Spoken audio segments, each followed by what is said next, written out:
Let's go through some of the best apps that have already been updated for watchOS 10. First off, you can't not talk about Carrot Weather. This is by far one of the best Apple Watch apps ever created. I mean, it always wins awards. Apple always showcases it in every video. And I mean, there's a reason why, because Carrot does it better than anybody else. As you can see right here, it's a simple design. They've kind of adapted a little bit of what Apple is doing with theirs. You get like the current weather right here, but you do have these three items. With Apple, you can't customize those, but with this one, you actually can. Currently, I have like a precipitation, air quality, and the pollen count, but that's not it because Carrot gives you quick access to everything. So now all these items you could re-customize to those three, but you got the current feels like, temperature, wind speed, UV levels, pressure, visibility. All this info is so fast to reach, and unlike Apple, if you don't remember what the Apple app looks like, let's open it up just real quick.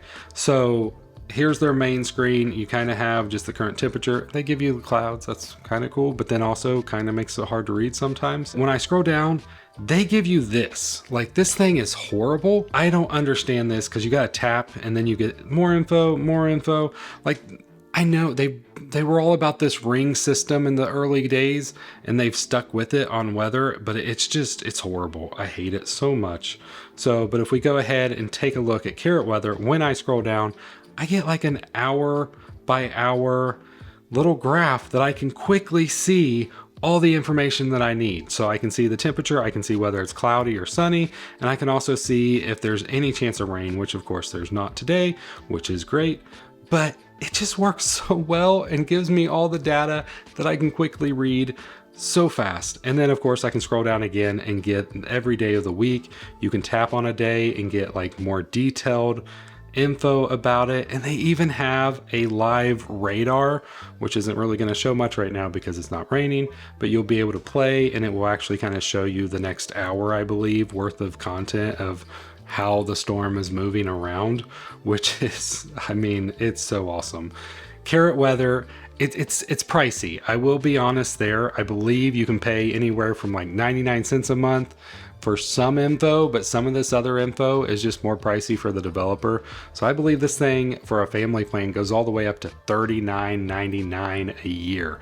I'm pretty sure I pay maybe even $49.99 a year. I think I pay about $29.99 a year for my plan, but I mean, it's well worth it. I paid it for many years now. And I mean, it, like I said, by far the best app. But one of the other things that you do get with these watchOS 10 apps is you get widget support. So right here, I can just come in here and you can even customize this. Like I have it for the 5 hour, but the complications that Carrot Weather gives you is just more than anybody else. So they also have these whole snark things. So you can have the ability to have it say something funny.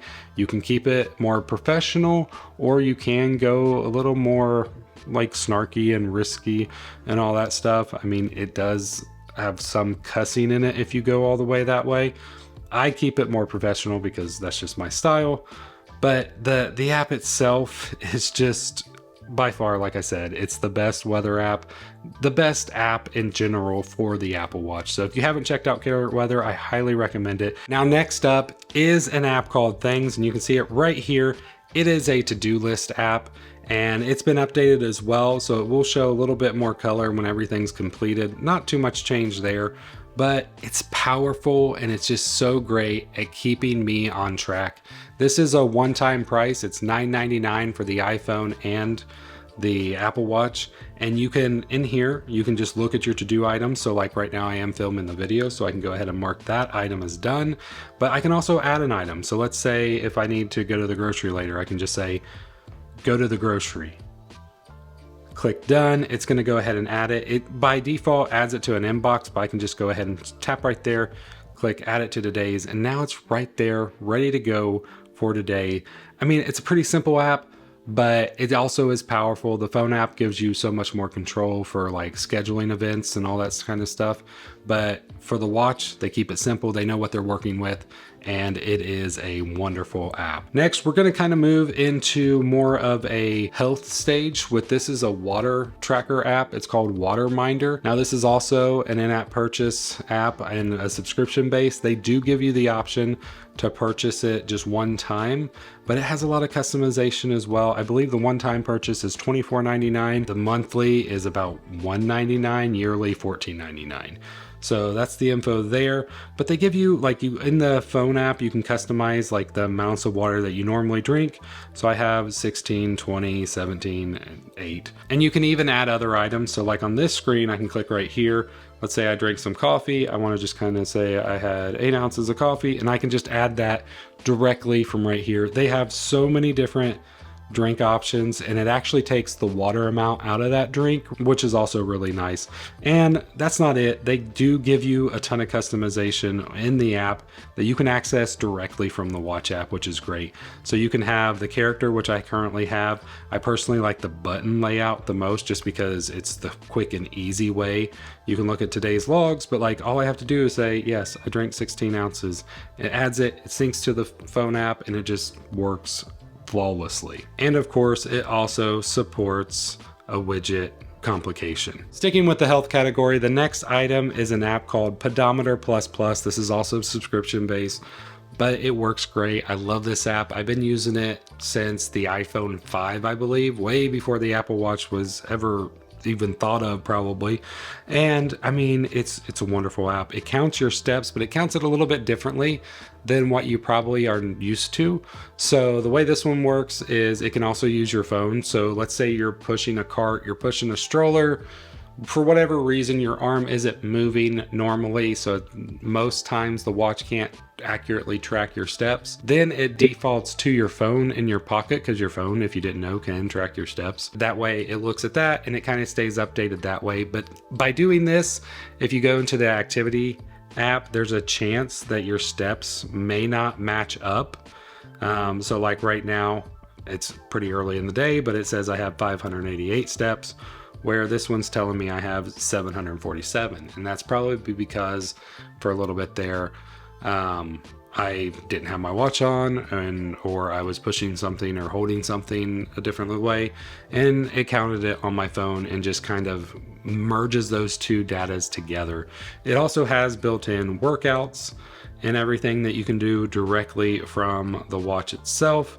And it's really nice. As you complete, the color in the background does change. So it goes from this red color to orange and then to green, and it does give you confetti, which is also really cool. I really like that effect. I believe this app is about $1.99 a month or $19.99 a year. It has a lot of hiking stuff built in. I'm not sure if what the free tier is, because I've been grandfathered in. I've paid a long time ago, but it's another wonderful app that is looking great on watchOS 10. Now, before we move on, if you are enjoying this content, feel free to hit that like button. It means the world to me. Next on the list is a very simple app. It is $4.99 total. That is it. And it is called Just Press Record. So when you open up the app, normally you're just going to go straight to this screen, and it's just a button. As soon as I hit it, it's going to start recording what I'm saying, and especially on the Ultra with those new microphones and everything, it works so well at capturing.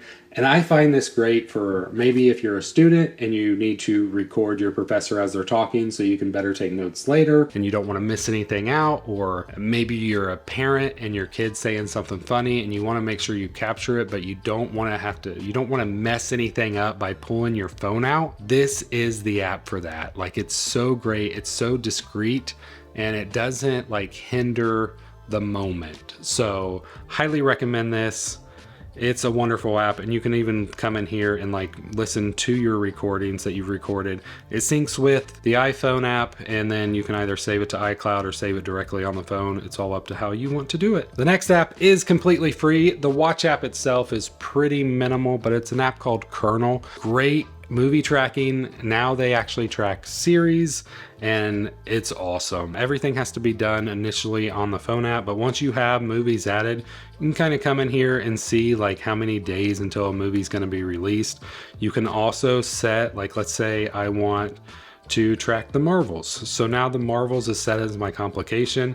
It does support the widget, so as you can see now it's switched to Marvels, 49 days until the Marvels movie come out, and I can just kind of track that info directly from my watch, which is really fun. Another app that I have grown to love this last year, it is called Parcel.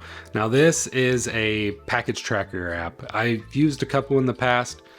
This one integrates directly with Amazon, which I love. So any Amazon item that I purchase just automatically comes into here. And then if Amazon decides to use a different service to actually ship it, you can even have it switch to then track from that service. Like, this thing is just so good at what it does. Now with watchOS 10, they've kind of added a little bit more color. So now the items are color coded. So as you can see here, I have a couple things from Apple that I'm tracking that are currently processing that you might see some future content on. And then you have another order right here. This is USPS, so it's showing up in blue, but they do support like a wide range of trackers, even outside of the US, but like I know for sure that FedEx is going to show up as purple, UPS is going to be that like orangey brown color, and it just works so well. It keeps me updated. Of course, it has the widget app. This one is a yearly cost, but it's only $4.99 a year, so it's not that bad. It's a great app, and I highly recommend it as well. I honestly highly recommend all these apps, but if you want to see what all is new in watchOS 10, you can click right here and see that. I hope you guys have a great one. God bless.